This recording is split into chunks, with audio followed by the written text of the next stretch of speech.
চাঁপাইনবাবগঞ্জে বিভিন্ন সময়ে আইনশৃঙ্খলা বাহিনীর অভিযানে জব্দ করা বিপুল পরিমাণ মাদকদ্রব্য ধ্বংস করা হয়। এ সময় উপস্থিত ছিলেন সিনিয়র জুডিশিয়াল ম্যাজিস্ট্রেট তৌহিদুজ্জামান।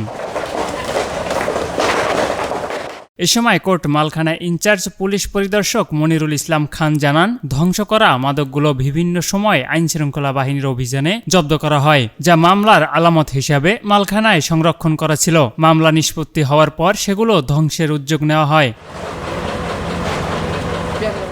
ধ্বংস করা মাদকদ্রব্যের মধ্যে ছিল প্রায় 18 কেজি গাঁজা, 87 লিটার চোলাই মদ, 3449 বোতল ফেন্সিডিল, 16.5 কেজি হিরোইন, 300 গ্রাম কোকেন, 42,330 পিস ইয়াবা, 783 বোতল মদ ও 99 লিটার ওয়াশ।